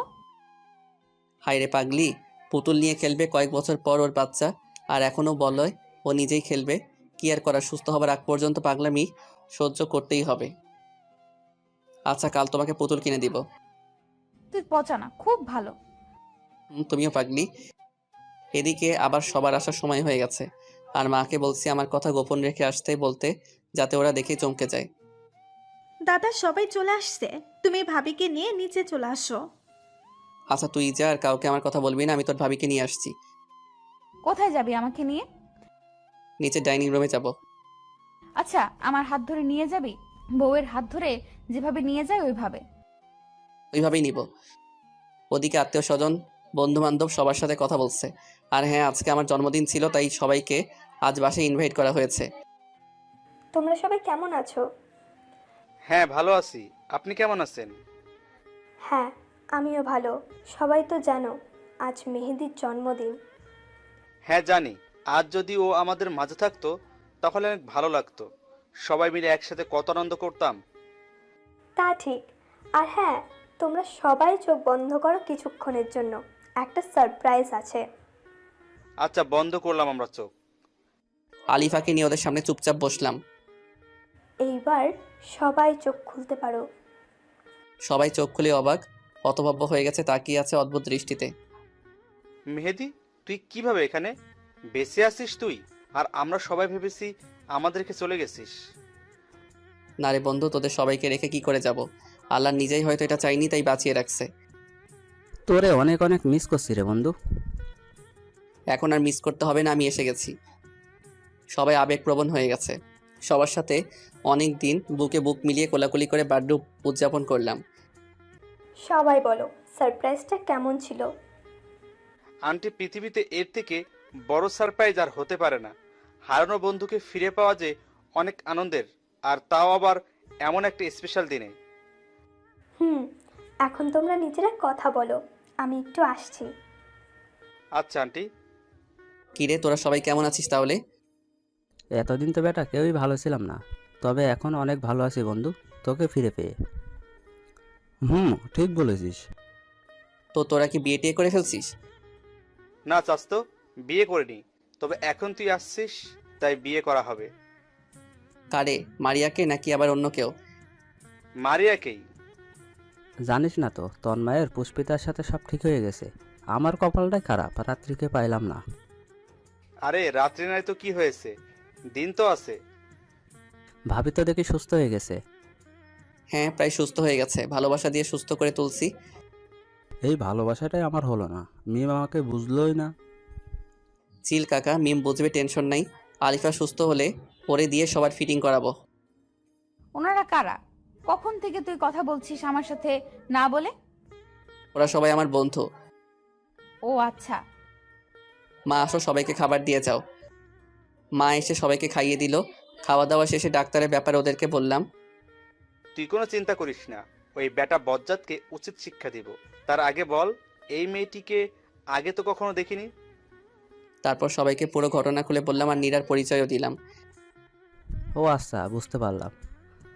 তাহলে নীরাকে দিয়েই কাজ হবে, ডাক্তারকে উচিত শিক্ষা দেওয়া যাবে। না, ও পারবে না, এদেশের ব্যাপারে ওর অভিজ্ঞতা নাই। নীরাকে বুঝিয়ে বললাম, ও বলল পারবে। তাহলে তো হলোই, এখন সব ব্যবস্থা করি। আচ্ছা। তারপর সবাইকে বিদায় জানিয়ে আলিফাকে নিয়ে রুমে আসলাম। এখন কি করবি, ঘুমাবি নাকি? না, এখন তোমাকে ছাদে নিয়ে গিয়ে গান শোনাবো। সত্যি? তাহলে এক্ষুনি চল। ওকে। তারপর ওকে নিয়ে ছাদে আসি। ওর শিউলি ফুল খুব পছন্দ, তাই আজকে আমি ওকে শিউলি ফুলের মালা গেঁথে দিলাম, আর বেলি ফুলের মালা খোপায় বেঁধে দিলাম। ও অনেক খুশি হয়েছে আজ। ওর এই হাসি মুখ দেখার জন্য আমি রোজ শিউলি ফুলের মালা আর বেলি ফুলের মালা নিজ হাতে গেঁথে ওর খোপায় বেঁধে দিব, আর বেলকনিটা কাঠগোলাপে ভরিয়ে দিব। কাঠগোলাপের সাধার মায়ার মাঝেই আমার ভালোবাসা খুঁজে নিবে। তারপর ওকে নিয়ে এসে আমার বুকে ওর মাথা রেখে ঘুম পাড়িয়ে দিলাম। ওর ঘুমন্ত মিষ্টি মুখটা দেখে কপালে একটি চুমু দিয়ে আমিও ঘুমিয়ে গেলাম। পরদিন সকালে নীরার ডাকে ঘুম ভাঙে। দাদা আর কত ঘুমাবে, এবার উঠে ফ্রেশ হয়ে ভাবিকে নিয়ে নিচে আসো। পরীকে ডেকে তুলে দুজনে ফ্রেশ হয়ে নাস্তা করতে গেলাম। এদিকে নীরা এখন বাংলা শিখে গেছে, মোটামুটি সব কিছু বুঝে বলতে পারে। নীরা, আজ তাহলে তোর কি কাজ জানিস? হ্যাঁ দাদা, খুব ভালো করেই জানি, আর কাজটা যেন সঠিকভাবে সঠিক উপায়ে করতে পারি তার জন্য পরিকল্পনাও করে ফেলছি। বাহ, খুব ভালো কাজ। তাহলে আজ সকালে শুরু করে দে। আচ্ছা দাদা। নাস্তা শেষ করে আলিফা ও নীরাকে সাথে নিয়ে ঘুরতে বের হলাম। অনেকদিন পর বাসা থেকে বের হলাম, সেটাও আবার কিনা দীর্ঘদিন পর দেশে এসে। নীরাকে সব কিছু বুঝিয়ে দিয়ে ডাক্তারের ক্লিনিকে পাঠিয়ে দিয়ে আমরা দুজন ওখান থেকে চলে এলাম। সেদিকে ভেতরে আসতে পারি? হ্যাঁ আসুন, ধন্যবাদ।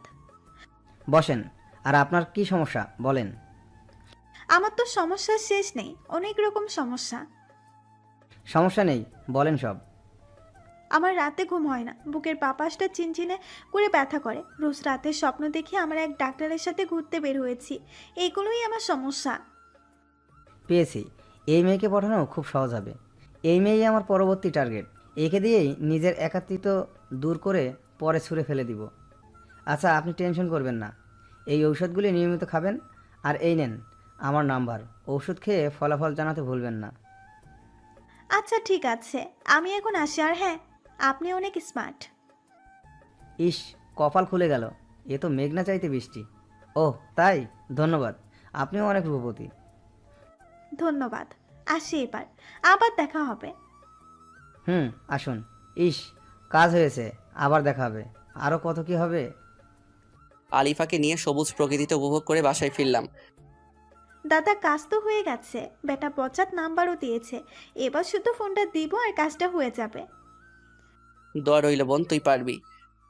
তারপর লাঞ্চ করে দুপুরে লম্বা ঘুম শেষ করে বিকালে ছাদে গেলাম পরীকে নিয়ে।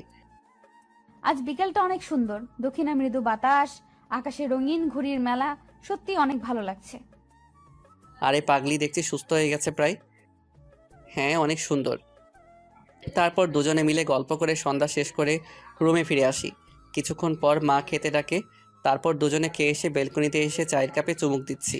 আর ওইদিকে এখন ফোন দেই বেটা পচাতকে, ফোন ধর তাড়াতাড়ি। কে আপনি? এত তাড়াতাড়ি ভুলে গেলেন কে আমি? আহা, আপনি আপনার পরিচয় না দিলে কি করে বুঝবো আপনি কে? আর এখানে ভুলে যাওয়ার কথা আসছে কেন? আমি আপনার পেশেন্ট নীরা। ফোন দিতে বলে এখন নিজেই ভুলে গেছেন? আরে না, আমি তো আপনার ফোনের জন্যই অপেক্ষা করছিলাম। সত্যি আমার ফোনের জন্য অপেক্ষা করছিলেন?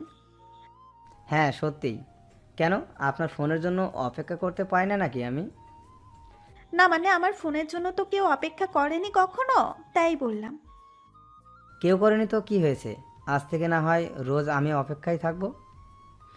এভাবে বলবেন না, প্রেমে পড়ে যাব। সমস্যা নেই তো? আপনার স্ত্রী কষ্ট পাবে। দূর, কি যে বলেন, আজ পর্যন্ত প্রেম করতেই পারলাম না, আর স্ত্রী তো অনেক দূরের কথা। তাহলে তো ভালো, ডাক্তারের প্রেমে পড়ে গেলেও সমস্যা নেই। সত্যিই আমার অনেক ভালো লেগেছে, একদিনেই এত প্রেম। ও কেন, একদিনে প্রেম হতে পারে না? বিশ্বাস করতে না পারলে ভাই। এই না, বিশ্বাস করি, ভালোবাসি আপনাকে। আমিও তোমাকে অনেক ভালোবাসি। আর হ্যাঁ, আজ থেকে আমায় আপনি না তুমি করে বলবে। তুমি বললে তোমাকে বউ বলে ডাকতে পারি? আপাতত তুমি ঠিক আছে। আচ্ছা বেবি, কি করো তুমি? তোমার সাথে কথা বলি বাবু। তুমি কি করো গো? আমিও তোমার সাথে কথা বলছি, আমার কাজই তো এটা। অনেকক্ষণ কথা শেষে আচ্ছা বাবু, এখন ঘুমাও। আর 5টা মিনিট থাকো প্লিজ। চুপ, আর 1 সেকেন্ডও না, এক্ষুনি ঘুমাও। Good night. Okay baby, good night. এদিকে বর্ষরের ফোন। কিরে, হঠাৎ রাতের বেলা ফোন দিলে আমাকে কি মনে করে? না মানে তোর সাথে কিছু কথা বলার ছিল। কি কথা বল? শোনার পর রাগ করতে পারবি না। আরে না, তুই আমার বন্ধু, তোর কথাতে আমি রাগ করব না। তাহলে শোন, নীরাকে আমার প্রথম দেখাতে ভালো লাগছে, প্রেমে পড়ে গেছি, ওকে আমি বিয়ে করতে চাই, তোর যদি কোনো আপত্তি না থাকে। আরে এটা তো খুশির কথা, তুই নীরাকে ভালোবেসে ফেলছিস। তাই তো বলি, সেদিন রাতে নীরাকে দিয়ে ডাক্তারকে শায়েস্তা করানোতে তুই না করেছিলি। আমার কোনো আপত্তি নেই। তুই তোর পরিবারকে আমার আম্মুর সাথে কথা বলতে বল, বিয়ের দিন তারিখ তারাই ঠিক করবে। আচ্ছা বন্ধু, ধন্যবাদ তোকে। আর হ্যাঁ, তোর বোনকে বিয়ে করবো বলে তোকে ভাইজান বলে ডাকতে পারবো না। আরে সমস্যা নেই, আমরা আগে থেকে বন্ধু, তাই ভাইজান বলার দরকার নেই, তুইটাই বেস্ট। আচ্ছা বন্ধু, তাহলে এখন রাখি। আর নীরাকে বলে দিস ডাক্তারের থেকে যেন নিজেকে নিরাপদে রাখে। ওকে বলবো, এখন ঘুমা, গুড নাইট। তারপর আমার পাগলি বউকে বললাম বিয়ের কথা। বাহ, বিয়ে মানে কত মজা, তাই না? তাহলে আমরাও বিয়ে করে ফেলবো। হ্যাঁ আচ্ছা ঠিক আছে, এখন তুমি আমার বুকে মাথা রেখে ঘুমিয়ে যাও। আচ্ছা, তুইও ঘুমা আমার সাথে। ওকে, গুড নাইট। তারপর ঘুমের শেষে সকালে উঠে ফ্রেশ হয়ে নাস্তার টেবিলে বসে ডাক্তারকে সাহায্য করার ফাইনাল পরিকল্পনা করে। নীরাকে শিখিয়ে দিয়ে একসাথে বের হলাম। প্রতিমধ্যে ডাক্তারের ফোন। বেবি, তুমি কোথায়? বাবু, আমি তোমার দেওয়ার ঠিকানায় আসছি। ওকে, তাড়াতাড়ি আসো বেবি। এদিকে সজীবকে পুলিশ নিয়ে সময় মতো যে রেস্টুরেন্টে দেখা করতে চেয়েছে ডাক্তার আর অনৈতিক কাজ করার জন্য প্রস্তাব দিছে, সেখানে হাজির হতে বলি। নীরাকে ভিতরে পাঠিয়ে দিয়ে আমিও আলিফা পাশে অবস্থান করি। বেবি আসছো? বাবু, আসলাম। তাহলে চলো শুরু করা যাক। নীরা কথাটি শুনে ঠাস করে ডাক্তারকে থাপ্পড় লাগিয়ে দেয়। তুই কি ভাবছিস আমাকে লম্পট চরিত্রহীন? তোকে আজ মেরেই ফেলবো। কি বলছো বেবি এসব? আসো শুরু করি। আমি সামনে গিয়ে বললাম, কি শুরু করবি রে বাইনচোদ? তুই কিভাবে বেঁচে আছিস? তোর তো বাঁচার কথা না। তোকে শায়েস্তা দেওয়ার জন্য আল্লাহ আমাকে বাঁচিয়ে রাখছে। কথাটি শোনার পর ডাক্তার পকেট থেকে একটি ছুরি বের করে নীরার গলাতে ধরে বলে, একদম কোনো সমস্যার সৃষ্টি করতে পারবি না, নয়তো এই মেয়েকে শেষ করে দিব। সাথে সাথে পুলিশ ওকে চারপাশ থেকে ধরে ফেলে হাতে হাত করে লাগিয়ে দেয়। কারণ আমরা আগে থেকে পুলিশ আর রেস্টুরেন্টের লোকজন নিয়ে আড়ালে লুকিয়ে এসব লক্ষ্য করছিলাম। বিষয়টা আলিফা বুঝতে পেরে কেমন যেন সব কিছু আগের মতো ঠিক করে নিয়ে বলে, ওই কুত্তার বাচ্চাকে মেরে ফেলবো আমি। ওর জন্য আমার জীবন থেকে সুন্দর মুহূর্তগুলো হারিয়ে গেছে। ও আমার ক্ষতি করেছে। ওকে আমি আজ খুন করে ফেলবো। এ কি, আলিফা দেখি পুরো সুস্থ হয়ে গেছে। না আপু, আপনার কিচ্ছু করতে হবে না। ওর উপযুক্ত শাস্তিও পেয়ে যাবে, আইনের হাত থেকে রক্ষা পাবে না। আমরা ওকে নিয়ে গেলাম। বলি, তুমি সুস্থ হয়ে গেছো? হ্যাঁ, আমি এখন সুস্থ। তুমি আমাকে ক্ষমা করে দাও মেহেদি। আমি তোমার ভালোবাসা বুঝতে পারিনি। তোমাকে অনেক বেশি কষ্ট দিয়েছি, অনেক অপমান করেছি। এর কোনো ক্ষমা হয় না। তবুও আমি আজ তোমার কাছে ক্ষমা চাইছি। তোর পাগলি, তুমি হলে আমার বউ, তাই আমি সব ভুলে গিয়েছি, কিছু মনে রাখিনি। না গো, তবু আমি অপরাধী। তুমি বলো আমাকে ক্ষমা করে দিয়েছো।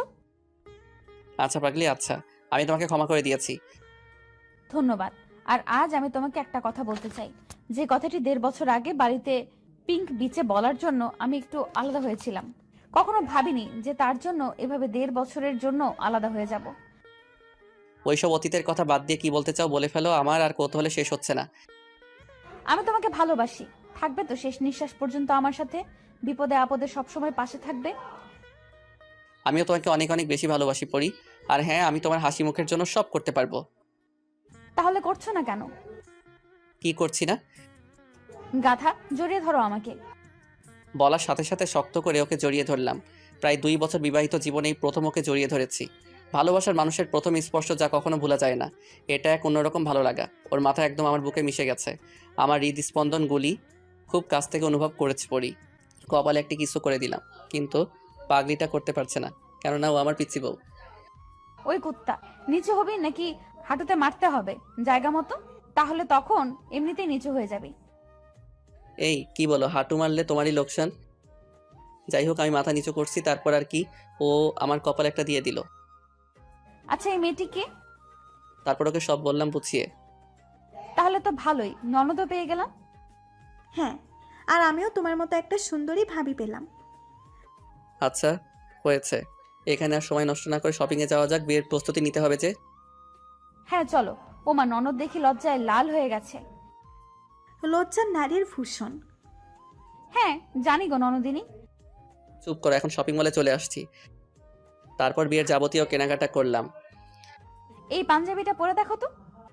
ওর পছন্দ মতো আমি একটি পাঞ্জাবি নিয়ে নিলাম, আর আমার পছন্দ মতো শাড়ি নিল। কেনাকাটা শেষ করে সোজা বাসায় চলে আসলাম, ফ্রেশ হয়ে খেয়ে রুমে আসলাম। এই শোনো, কাল তো নীরার বিয়ে, সবাইকে দাওয়াত দিয়েছো ঠিক মতো? সবাইকে দাওয়াত দেওয়া হয়ে গেছে গো গিন্নি, আপনার ভাবতে হবে না। Good boy. গুড বয় নাকি গুড স্বামী? সরি গো, আমার ভালো স্বামী। হয়েছে, এখন ঘুমাও, কাল তাড়াতাড়ি উঠতে হবে, অনেক কাজ আছে বিয়ের। আচ্ছা, আমাকে বুকে নিয়ে ঘুম পাড়িয়ে দাও। ওকে। তারপর ঘুম পাড়িয়ে দিয়ে আমিও ঘুম। সকালে আমি সবাইকে নিয়ে কাজে লেগে পড়েছি, আর মনে মনে ভাবছি, ইচ্ছা ছিল বন্ধুর বিয়ে তোর সাথে কোণের বাড়িতে যাব, কত মজা করব, কিন্তু তার হলো কোথায়। নিজের বোনের সাথে বিয়ে দিচ্ছি বন্ধুর। সজীবের ফোন। কিরে, সবকিছু কমপ্লিট? কমপ্লিট। খুব আনন্দ তাই না? তোরা ওর সাথে আসতেছিস আর আমি বরযাত্রী হতে পারলাম না। আচ্ছা, বরযাত্রী হবার যখন এতই শখ, তখন তুই বিয়েবাড়ির গেটের একটু সামনে এসে আমাদের সাথে বরযাত্রী হয়ে গেট দিয়ে প্রবেশ করিস। আচ্ছা, এটা ভালো বুদ্ধি। তারপর কথা মতো ওদের সাথে বরযাত্রী হয়ে আমিও আসলাম। সবাই তো পুরাই অবাক। বিআই সাহেব দেখি লজ্জায় লাল হয়ে গেছে। আমাকে উদ্দেশ্য করে মস্করা করে বলে আমিও কম না বলে ফেললাম, হ গো বিআইন, আপনিও লাল হয়ে গেছেন। সবাই আমাদের কাহিনী দেখে পাগলের মতো হাসছে। তারপর বিয়ের কাজ সম্পন্ন করে ওদের দোয়া করে ছেড়ে দিয়ে আসলাম। মনটা খারাপ লাগছে নীরাকে ছাড়া। আমারও অনেক খারাপ লাগছে, কিন্তু এটাই নিয়ম, ঘুমিয়ে পড়ো। তারপর ঘুম শেষ করে পরদিন বৌভাতে গিয়ে ওদের নিয়ে আসলাম। আজ বিয়ের 4 দিন অতিবাহিত হয়েছে। নীরা, বসর সহ সবাই আজ বাসায়। অন্যান্য আত্মীয় স্বজনও আছে। ভাবছি হঠাৎ করে আজ সবাই একসাথে, কাহিনী কি? আলিফাকে ডাকলাম। আরে কোনো কাহিনী না, সবাই মিলে আজ একসাথে ডিনার করব তো তাই। আমার কথা শুনে বলল, ও আচ্ছা, চলো তাহলে সবাই মিলে ডিনার করে নিই। তারপর ডিনার শেষে সবাই চলে গেল আর আলিফাকে কি যেন বলে গেল। আমি এখনো রুমেই যাইনি। যাক, পরে যাব, এখন একটু ছাদে যাই। আলিফাকে ডাকলাম, আসলো না, অথচ অন্যান্য দিন ও নিজে থেকে আমার সাথে ছাদে আসে। যাই হোক, একাই ছাদে গিয়ে রাত 11টার দিকে রুমে ফিরে আসলাম আর এসে অবাক। ক্যান্ডেল লাইট দিয়ে সাজানো রুম, বিছানা বাসরাতের মতো করে সাজানো, মাঝে বড় করে লেখা ভালোবাসি। কিন্তু কে করলো এখন এসব? আম্মুকে ডাক দিলাম, আম্মু ডাকে সাড়া দিল না। হুট করে পেছন থেকে ধাক্কা দিয়ে আমাকে দেয়ালের সাথে মিশিয়ে দিল কে যেন, স্পষ্ট বুঝতে পারছি না কে। আস্তে আস্তে কারো আমার দিকে এগিয়ে আসার শব্দ পেলাম। এসব কি হতে যাচ্ছে আমার সাথে? পুরো বাড়ি চুপচাপ, মাও নাই, পরীকেও দেখছি না। একটি অবয়ব একদম সামনে এসে দাঁড়ালো। তার ঘরের নিঃশ্বাস আমার মুখে পড়ছে। আমি সাহস করে বললাম, কে আপনি? সাথে সাথে জড়িয়ে ধরে কিস করে বলল, আমি তোমার বউ আলিফা। তার মানে এত সব কিছু তোমার কাজ, আর এই জন্য সবাইকে ইনভাইট করছিলা? আমাদের তো বাসর হয় নাই, তাই আজ সবকিছু করছি। আজ আমাদের বাসর হবে। আচ্ছা দুষ্টু বউ। সাথে সাথে ওকে জড়িয়ে ধরে কিস করতে লাগলাম। ওর ভারী নিঃশ্বাস আমার মুখে পড়ছে আর আমার ভারী নিঃশ্বাস ওর মুখে পড়ছে। আজ তোমাকে আমি আমার ভালোবাসাই রাঙাতে চাই। সাথে সাথে ওকে কোলে নিয়ে সোজা বিছানায় শুইয়ে দিলাম। এতদিনের সকল জমানো ভালোবাসা আজ একসাথে পেতে চাই আমি। সব পাবে, আজ শুধু তুমি আর আমি। এ কথা বলে ওর কপালে কিস দিলাম। তারপর আর বলা যাবে না, দুজন দুজনের ভালোবাসায় ডুবে গেলাম। এখন আপনারা সবাই আসতে পারেন।